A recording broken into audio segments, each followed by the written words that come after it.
Orang yang mengucapkan la ilaha illallah tulus dari lubuk hatinya, ikhlas. Kalimat tauhid, bos sekalian. La ilaha illallah khalisan fi qalbi. Orang yang mengucapkan la ilaha illallah tulus dari lubuk hatinya.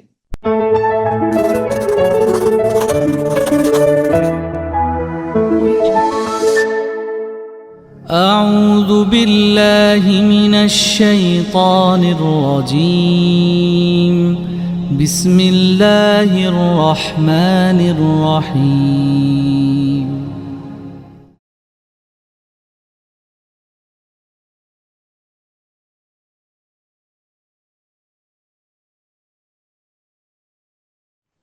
Innal hamdalillah nahmaduhu wa nasta'inuhu wa nasta'dihi wa nastaghfiruh wa na'udzubillahi min syururi anfusina wa sayyiati a'malina man yahdihillahu fala mudhillalah wa man yudlil fala hadiyalah. Asyhadu an la ilaha illallah wa asyhadu anna Muhammadan abduhu wa rasuluh. Allahumma shalli ala Muhammad wa ala alihi wa sahbihi ajmain, amma ba'd. Yang saya hormati guru saya, senior saya Ustaz Dudi Mutakin. Alhamdulillah bisa bertemu kembali, sudah lama tak jumpa Ustaz. Sono ya, Ustaz Ersan, Nuhun.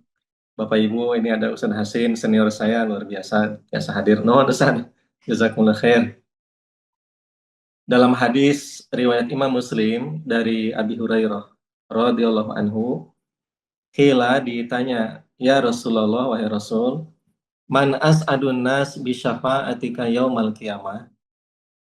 Ya Rasulullah, siapakah orang yang paling beruntung yang akan mendapatkan syafaatmu di hari kiamat? Dalam tafsir disebutkan yang bertanya qila itu Abu Hurairah. Jadi sekelas Abu Hurairah yang sudah dijamin ke surga, masih penasaran siapa yang beruntung mendapatkan syafaat Nabi Shallallahu Alaihi Wasallam. Itu level Abu Hurairah. Apalagi kita pasti penasaran siapa orang yang berbahagia mendapatkan syafaat pertolongan dari Nabi Shallallahu Alaihi Wasallam.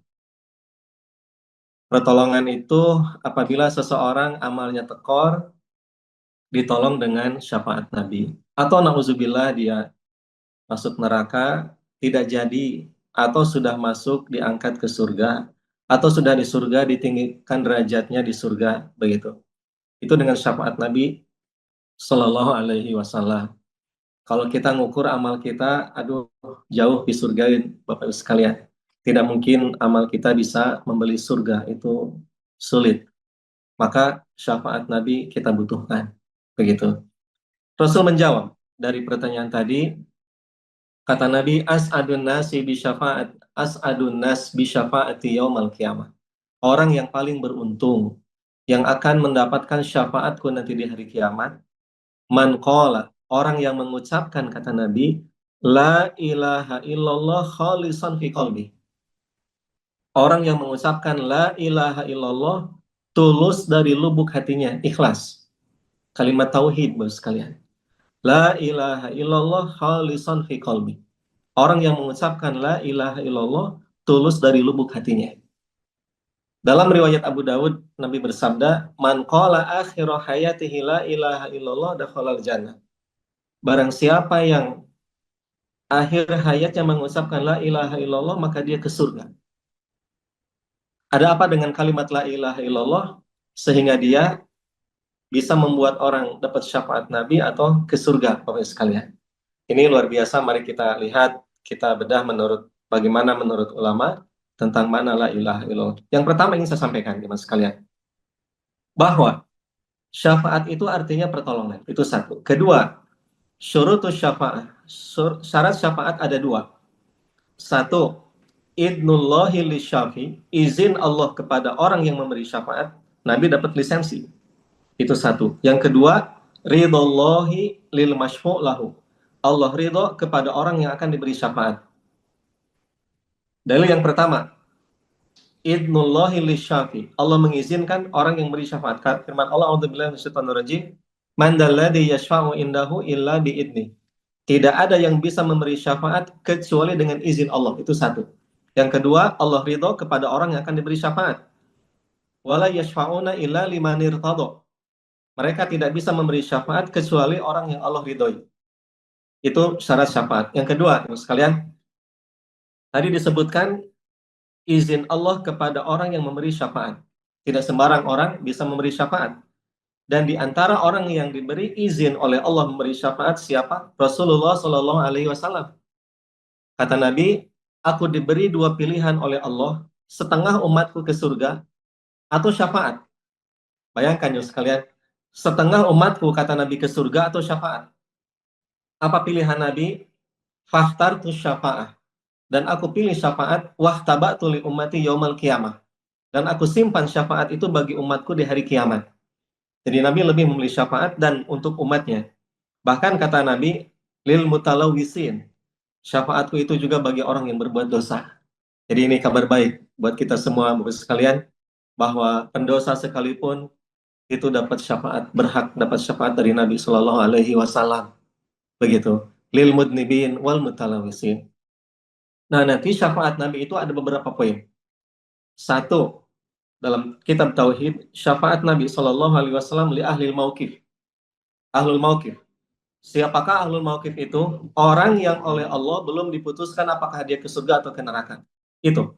Atau yang kedua, ahlul mauqif itu di mana semua para nabi lemah, mereka tidak bisa memberi syafaat, maka yang bisa memberi syafaat pertama kali dan satu-satunya adalah Rasulullah Sallallahu Alaihi Wasallam. Nabi Adam tidak bisa, Nabi Nuh tidak bisa, Nabi Ibrahim tidak bisa, Nabi Musa, Nabi Isa tidak bisa.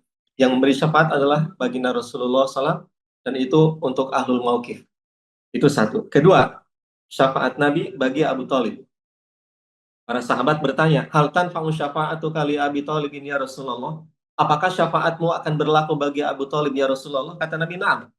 Harusnya dia di neraka paling bawah, dengan syafaatku dia di neraka paling atas. Ketika dia menginjakkan kakinya, mendidih kepalanya. Nauzubillah. Syafaat Nabi bagi Abi Thalib. Ketiga, syafaat Nabi bagi ahli surga agar ke surga. Pertanyaannya, apakah ahli surga butuh syafaat Nabi Sallallahu Alaihi Wasallam padahal dia sudah jadi ahli surga, Bapak sekalian? Jawabnya iya. Ke surga itu ngantri. Ke surga itu miliaran orang. Begitu. Jalannya ada sirot, ada asirot di situ. Ada kalanya orang terjatuh, ada kalanya orang jalannya lemah, kemudian lari cepat, jalan perlahan, terjatuh ke neraka, naudzubillah. Maka ketika dia ngantri dengan syafaat Nabi, dia bisa ke surga dengan cepat. Contoh begini, kalau Bapak Ibu ngantri di pamannya mau nonton sepak bola nih gitu ya, Persib, ngantri gitu. Kemudian ada yang kenal, ditanya, Bapak mau kemana? Mau masuk stadion? Kenapa harus ngantri? Ayo ikut saya. Hadiah, hadiah, mangga, sok hadiah. Dituntun, dia bisa lebih cepat masuk, kan dia bahagia. Gitu ya, dia akan bahagia. Demikian ahli surga masuk surga dengan syafaat Nabi Sallallahu Alaihi Wasallam, dia dipercepat ke surga. Itu tiga. Yang keempat, syafaat Nabi bagi ahli neraka agar tidak masuk neraka. Dia diumumkan ahli neraka, dia sudah takut, dia sudah sedih, dia sudah menangis, tapi dengan syafaat Nabi dia bisa selamat dari neraka, jadi ahli surga. Yang kelima, yang sekalian, syafaat Nabi bagi orang yang sudah masuk neraka tapi dia diangkat dari neraka ke surga dengan syafaat Nabi Shallallahu Alaihi Wasallam. Dan yang keenam, syafaat Nabi bagi orang yang sudah masuk surga ditinggikan derajatnya di surga. Surganya dinaikkan levelnya oleh Allah Subhanahu Wa Taala melalui syafaat Nabi Shallallahu Alaihi Wasallam. Contoh, dalam hadis Abu Salamah, sekalian, kita tahu Abu Salamah orang yang sangat soleh dekat dengan Nabi SAW. Bahkan ketika Abu Salamah wafat, kemudian iddah istrinya selesai, Ummu Salamah dinikah oleh Nabi SAW. Kenapa Abu Salamah, sekalian, sahabat yang sangat disayangi oleh Nabi? Karena setiap Abu Salamah dapat ilmu dari Nabi, suka berbagi dengan istrinya. Jadi ilmu itu diajarkan ke istrinya. Kalau kajian dengan Nabi, dapat ilmu dari Nabi, itu berbagi kepada istrinya. Kalau kita makan, mah tadi teh pengajian apa dengan Ustaz Dudi? Biasa we, nyuruh baik, biasa we lah. Kita jelek, menghindari kejelekan. Paling begitu, gitu ya. Tadi teh kajian di masjid apa? Biasa Ustaz, menyuruh kita bertakwa. Paling begitu ya sekalian. Abu Salamah setiap dapat ilmu diajarkan kepada istrinya. Di antara ilmu yang Abu Salamah ajarkan pada istrinya satu doa, Ibu sekalian. Yaitu apabila dapat musibah, Apa kata Abu Salamah yang diajarkan ke istrinya? Jika seorang muslim dapat musibah, maka berdoalah. Allahumma ajirni fi musibati wakhluf li khairan minha. Allahumma ajirni fi musibati wakhluf li khairan minha. Ya Allah, berilah aku pahala dari satu musibah ini, gantilah dengan yang lebih baik ya Allah. Allahumma ajirni fi musibati wakhluf li khairan minha. Itu mohon dihafal. Apabila dapat musibah, doanya itu diantaranya. Inna lillahi wa inna ilaihi rajiun. Allahumma ajirni fi musibati wa akhlif li khairan minha. Dan Ummu Salamah hafal doa itu. Jamaah sekalian, ketika Abu Salamah wafat, Ummu Salamah sangat berduka dan sangat sedih. Dia berpikir, apakah ada ganti yang lebih baik dari Abu Salamah? Begitu. Ketika dia berdoa, Allahumma ajirni fi musibati. Dia ingat doa itu dari Abu Salamah. Langsung berdoa, Allahumma ajirni fi musibati wa akhlif li khairan minha. Ya Allah, beri pahala dari musibahku ini dan ganti dengan yang lebih baik. Dia sempat berpikir, ya Allah, bakal adakah ganti seperti Abu Salamah, suami yang soleh, yang baik, bagir, kasep, begitu ya. Dan sahabat mulia, apakah ada? Tapi dia yakin dengan doa itu, Bapak sekalian, dan doa itu dikabul oleh Allah.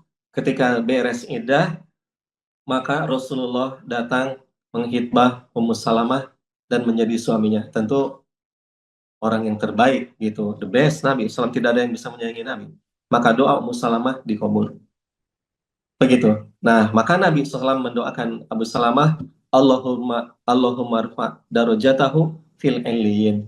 Ya Allah, angkat derajat Abu Salamah di surga. Dia ke surga dan grade-nya ditingkatkan oleh Allah Subhanahu wa taala melalui syafaat Nabi. Jadi, kalau orang masuk surga bintang 3 bisa jadi bintang 4, bisa jadi bintang 5, atau mungkin bintang 7 nanti di surga begitu ya. Dengan syafaat Nabi Shallallahu alaihi wasallam. Demikian syafaat jenis-jenis atau macam-macam syafaat Nabi Shallallahu alaihi wasallam. Baik, Mas sekalian. Kembali tadi ke hadis Nabi SAW. Jadi itu intinya bahwa Nabi dapat lisensi memberi syafaat, jenis-jenis syafaat Nabi SAW, syarat syafaat tadi sudah, idnullahi li syafi, izin Allah bagi yang memberi syafaat, dan yang kedua, ridallahi lil masyfu' lahu. Allah ridho kepada orang yang akan diberi syafaat. Baik, sekarang tadi. Ya Rasulullah wahai Nabi, mana as'adun nas bi syafa'atika yaumal qiyamah. Ya Rasulullah, siapakah orang yang paling beruntung mendapatkan syafaatmu di hari kiamat? Kata Nabi, as'adun nasi bi syafa'ati yaumal qiyamah. Orang yang paling beruntung mendapatkan syafaatku di hari kiamat nanti, man qala la ilaha illallah khalisan fi qalbi. Orang yang mengucapkan la ilaha illallah ikhlas, tulus dari lubuk hatinya. Kata Imam Ibnu Taimiyah, idza amila bi muqtadaha. Jika dia mengamalkan kandungan makna la ilaha illallah. Di samping mengetahui makna la ilaha illallah. Firman Allah, fa'lam annahu la ilaha illallah. Ketahuilah bahwa la ilaha illallah. Jadi bukan hanya dibaca tapi diketahui dan diamalkan kandungannya. Baik, nyimas sekalian. Mari kita lihat apa makna la ilaha illallah. La ilaha illallah ada dua makna. Satu, la. Yang kedua, illa. La artinya an-nafyu, meniadakan. Dan illa menetapkan. Meniadakan apa dan menetapkan apa? La ilaha. Meniadakan ilah. Artinya kata para ulama, la ma'buda bihaqqin. Tidak ada yang disembah dengan benar, tidak ada. Kalau yang salah banyak. Tidak ada yang disembah dengan benar, itu tidak ada. Dan menetapkan hanya Allah Subhanahu wa taala. Illa menetapkan. Jadi la ilaha illallah ada dua makna. Satu, meniadakan ilah, meniadakan sesembahan. La ilaha, tidak ada ilah, tidak ada yang disembah dengan benar, tidak. Dan menetapkan yang disembah dengan benar hanya Allah. Itu satu makna la ilaha illallah, yang sekalian. Maka ada al-wala wal bara. Artinya loyalitas dan meniadakan, melepaskan. Melepaskan semua ilah, sembahan. Artinya, satu, seorang muslim wajib meniadakan, menolak, mengingkari, tidak setuju, tidak ridho, tidak mengikuti semua sesembahan selain Allah. Itu satu. Nabi Ibrahim AS jadi teladan dalam Al-Quran di surat Al-Mumtahanah ayat 4. Firman Allah, qad kana lakum uswatun hasanah fi Ibrahim walladina amanu ma'ahu. Sungguh ada teladan di pribadi Ibrahim dan orang beriman bersamanya. Dalam hal apa teladannya? Id qalu liqaumihim, ketika mereka berkata kepada kaumnya, inna bura'a'u minkum, kami berlepas diri dari kalian, wa mimma ta'buduna min dunillah, dan dari sesembahan selain Allah. Kafarna bikum, kami kufur ingkar pada kalian. Jadi orang yang mengucapkan la ilaha, dia wajib mengingkari ilah, sesembahan selain Allah Subhanahu wa taala. Tidak boleh setuju baik dengan ucapan atau perbuatan sesembahan selain Allah, ritual selain kepada Allah, ibadah selain kepada Allah, penghambaan, persembahan orang-orang kafir itu ditolak. Apapun resikonya, baik dengan ucapan atau perbuatannya. Dia tidak pernah ridho dan setuju dengan sembahan selain Allah Subhanahu wa taala. Jangan sekali-kali bos sekalian setuju dengan hal itu, nauzubillah. Dan karena menetapkan sembahan itu loyalitas hanya untuk Allah Subhanahu wa taala. Begitu. Jadi, orang yang mengucapkan la ilaha illallah harus menolak. Tidak boleh setuju dengan kebiasaan orang kafir, terutama dalam masalah ibadah. Nggak boleh setuju, nggak boleh ridho. Ikut apalagi, bahaya. Begitu. Karena menetapkan itu semua untuk Allah. Itu satu makna. Jadi, an-nafyu wal isbat. Meniadakan ilah dan menetapkan Allah. Itu satu. Yang kedua, sekalian, mafhum atau muqtada kalimat la ilaha illallah. Kandungan makna la ilaha illallah. Kata Imam Ibnu Taimiyah, kandungan makna la ilaha illallah ada dua, Bu sekalian. Ada dua. Satu, orang yang mengucapkan kalimat la ilaha illallah, pertama konsekuensinya atau kandungannya, tidak ada sedikit pun keinginan menolak semua perintah Allah. Itu satu. Tidak ada sedikit pun keinginan menolak perintah Allah. Artinya, dia siap menjalankan semua perintah Allah tanpa bertanya, tanpa komplain. Jadi, orang yang mengucapkan la ilaha illallah, apapun perintah Allah, siap lakukan. Siap laksanakan. Nggak boleh bertanya, kenapa, hikmahnya apa, naon itu maksudnya. Jangan, sekalian. Orang yang beriman mengucapkan la ilaha illallah, ucapannya hanya sami'na wa ata'na. Kami dengar, kami patuh. Itu saja. Siap, tanpa bertanya, tanpa komplain. Contoh, sekalian. Siapa? Nabi Ibrahim alaihissalam. Ini contoh. Nabi Ibrahim dihitan di usia 70 tahun, dalam riwayat 80 tahun, bil qadum dengan kampak batu, itu hadis Bukhari Muslim. Apakah Ibrahim protes? Komplain? Kan tidak. Coba kalau kepada suami ibu sekarang ada perintah dihitan lagi, mungkin ibu yang protes. Kumaha tuh si bapak kudu dihitan deui. Mungkin ibu akan kaget. Contoh lain, ketika Nabi Ibrahim alaihissalam harus menyimpan keluarga kesayangannya, Hajar, Ismail, di tempat yang tidak ada kehidupan, ya kan? Di Mekah dulu tidak ada kehidupan, tidak ada air, makanan, penduduk nggak ada. Tapi karena dia yakin ini perintah Allah, dia simpan. Hajar pernah bertanya kepada sang suami untuk meyakinkan, Allahu amaruka bihada, suamiku apakah ini perintah Allah? Hanya ingin memastikan, kalau ini perintah Allah siap, kalau bukan, saya akan bertanya kenapa? Kata Ibrahim, iya ini perintah Allah. Maka Hajar diam. Itu dua. Contoh lain, Nabi Ibrahim alaihissalam, jemaah sekalian, harus menyembelih anaknya, Nabi Ismail alaihissalam. Kata Ibrahim, ya bunaya inni ara fil manam anni atbahuka fandur madza tara. Wahai anakku sayang, semalam ayah bermimpi harus menyembelihmu. Bagaimana pandanganmu? Apa jawaban anak yang soleh? Ya abatif alma tu'mar satajiduni insyaallah minas sabirin. Ayah, jangan khawatir, jangan ragu. Lakukan semua perintah Allah pada ayah. Akan ayah dapatkan aku termasuk orang yang sabar. Itu anak yang soleh. Jadi yang sekalian, orang yang bertauhid mengucapkan la ilaha illallah, tidak ada sedikit pun keinginan menolak perintah Allah. Itu satu. Yang kedua, kata Imam Ibnu Taimiyah, orang yang mengucapkan kalimat la ilaha illallah, tidak ada sedikit pun keinginan mencicipi apa yang Allah haramkan.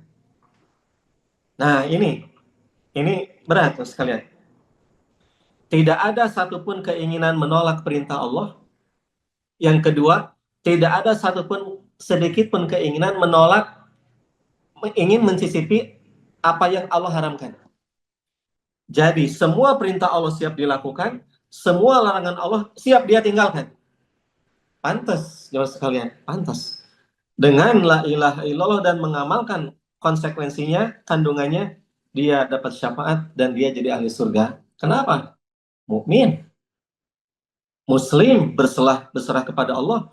Dia siap menjalankan semua perintah Allah dan dia tidak sedikit pun keinginan mencicipi apa yang Allah haramkan. Teu aya. Tidak ada tekabita dengan apa yang Allah haramkan. Tepanasaran begitu ya.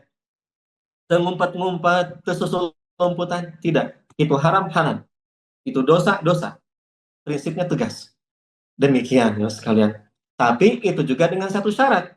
Kata Nabi, man qala la ilaha illallah khalisan fi qalbi. Orang yang mengucapkan la ilaha illallah tadi makna dan kandungannya diamalkan dengan satu syarat, khalisan fi qalbi. Tulus dari lubuk hatinya. Ikhlas karena Allah, dia menjalankan perintah Allah, menjauhi larangannya betul-betul karena Allah, bukan karena dunia, bukan karena harta, karena kedudukan, karena orang lain, karena manusia, tidak. Khalisan fi qalbi, tulus dari lubuk hatinya. Qul inna sholati wa nusuki wa mahyaya wa mamati lillahi rabbil alamin. Bahwa hidupnya, matinya untuk Allah Subhanahu wa taala. Tulus, ikhlas. Nah, maka inti dari tauhid kata para ulama, ikhlasul ibadah lillah, memurnikan ibadah untuk Allah. Jadi, yang sekalian, dalam beribadah jangan ada kiri kanan maksud ini itu, jangan. Allah saja. Begitu. Ibadah kita tulus karena Allah Subhanahu wa taala. Ini bahaya. Kalau seandainya seorang ibadah ria, ingin dipuji tidak karena Allah, ini bahaya. Bapak sekalian. Dalam hadis Nabi bersabda, ini khulasah hadis Bukhari. Salah satu awalu man yulqa finnar, kata Nabi, bakal ada 3 golongan yang pertama kali masuk neraka. 3 golongan yang pertama kali masuk neraka. Sahabat bertanya, manhum ya Rasulullah, siapakah mereka ya Rasul? Satu kata Nabi, al ulama, ajengan, ulama, ustad, kiai. Yang kedua, al-qurra, tukang ngaji, tukang baca Quran, ahli kajian. Yang ketiga, al-munfiqina fi sabilillah, tukang infak di jalan Allah. Ajengan, tukang ngaji, tukang infak. Itu yang pertama kali dilemparkan ke neraka. Ajengan, tukang ngaji, tukang infak. Alhamdulillah orang mah salamet lain tilu-tilu anak. Lain ajengan, ngaji kedul, infak ala kadarna, aman alhamdulillah, salamet sih nantinya. Ya sekalian, Nabi menjelaskan dalam hadis kenapa mereka binasa dan pertama kali dilemparkan ke neraka. Nabi menjelaskan, satu, al-ulama, niat jadi ulama liyuqala bi annahu alimun bainan nas faqad qila. Niat jadi ulama agar dia terkenal, oh dia ajengan, dia ustad, dia kiai, ingin masyhur, ingin populer, ingin dikenal orang, ingin dipuja-dipuji, ingin diajeng-ajeng, ria. Yang kedua, tukang ngaji liyuqala bi annahu qari'un bainan nas faqad qila, agar dia dikatakan ahli kajian, ahli Quran, ahli pengawasan, tidak karena Allah. Yang ketiga, tukang infak ingin dikatakan jawadun karim, dermawan, tukang meremaweh, tukang nulung kanu butuh, nalang kanu susah, begitu. Ada benang merah yang menyamakan, yaitu jawabnya ria, jemaah sekalian. Karena Allah, tidak ikhlas, nauzubillah. Maka, Bapak sekalian, di antara syarat la ilaha illallah adalah khalisan fi qalbi. Mari kita luruskan niat kita dalam menjalankan perintah Allah dan menjauhi larangannya. Begitu. Karena orang yang bertauhid, Bapak sekalian, dijamin oleh Allah Subhanahu wa taala ke surga ketika akhir hayatnya mengucapkan la ilaha illallah dan dia mendapatkan syafaat Nabi Shallallahu alaihi wasallam. Baik, poin terakhir. Saya mohon izin Ustaz Irsyad, satu poin lagi. Kalau tadi orang yang paling beruntung dapat syafaat Nabi Shallallahu alaihi wasallam, sekarang ingin sampaikan secara singkat, siapakah orang yang merugi, yang terhalang dapat syafaat Nabi Shallallahu alaihi wasallam? Nah, ini penting untuk diketahui.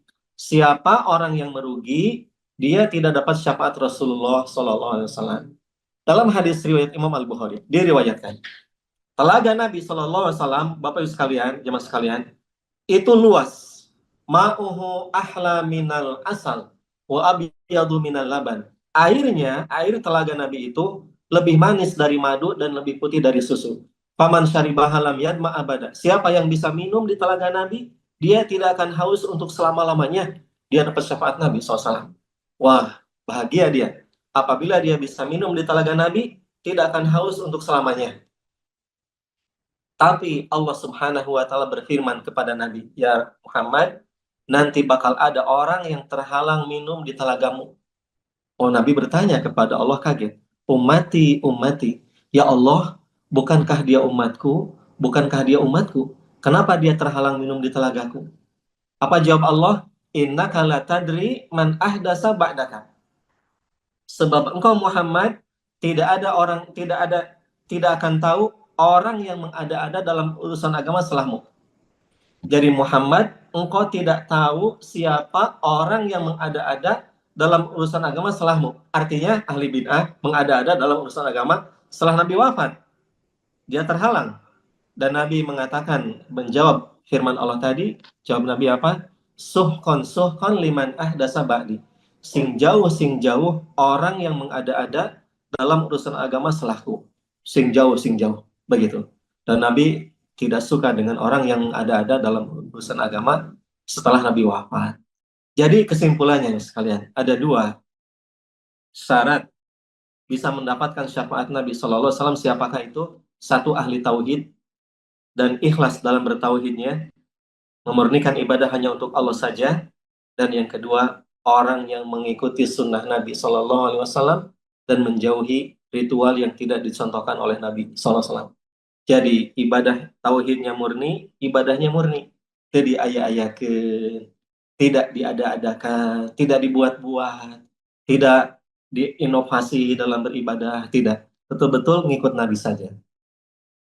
Cek Nabi kieu kitu we. Kata Nabi sakitu we. Sahur Nabi salat subuh 2 rakaat 2 we. Tegeda inovasi. Mamah isukan mah atuh salat subuh teh ulah 2 wae kata bapak tehnya. Asa teu aya kamajuan, gaskeun isukan mah 20 we, mumpung urang teh mumpung sehat. Mumpung aya waktu akhir zaman ieu teh gaskeun 20 rakaat mumpung sehat. Lillahi taala we. Nah, bisa ya sekalian. Ulah ti Nabi 2 atau we 2 lah. Sahur Nabi 3 maghrib cekap 3 ya. Kalau Bapak Ibu bersihin cekap ngisapkeun alhamdulillahirabbil alamin. Ulah kena-kena Al-Fatihah saya diteraskeun Ar-Rahmanir-Rahim Maliki Yaumiddin sampai waladhdallin. Piraku Al-Fatihah salah, piraku Al-Fatihah butut. Enggak, misalnya. Tapi bukan pada tempatnya. Nah, Nabi tidak suka ibadah bukan pada tempatnya. Begitu. Itu zalim namanya. Demikian. Nah, jadi kesimpulannya ahli tauhid dan yang mengikuti sunnah Nabi Shallallahu Alaihi Wasallam. Mudah-mudahan kita termasuk ahli tauhid, lurus akidah kita, hidup mati kita hanya untuk Allah Subhanahu Wa Taala, ibadah kita hanya untuk Allah, dan ibadah kita mengikuti Nabi Shallallahu Alaihi Wasallam. Itu saya sampaikan secara garis besar, ya sekalian. Tidak saya rinci ikhlas seperti apa dan mengikuti Nabi itu bagaimana rinciannya. Secara garis besar saja, karena waktu juga sangat terbatas. Nanti Ustaz Dudi menambahkan, atau mungkin Ustaz Hashim, ini senior saya, Ustaz saya bisa menambahkan. Mangga Ustaz, nanti di atas syarat jamaah sedayana. Hatur nuhun kasadayana Ustaz Ersan. Mangga ulujeng Sadudi, mangga bilih ditambihan atau dikoreksi. Hatur nuhun.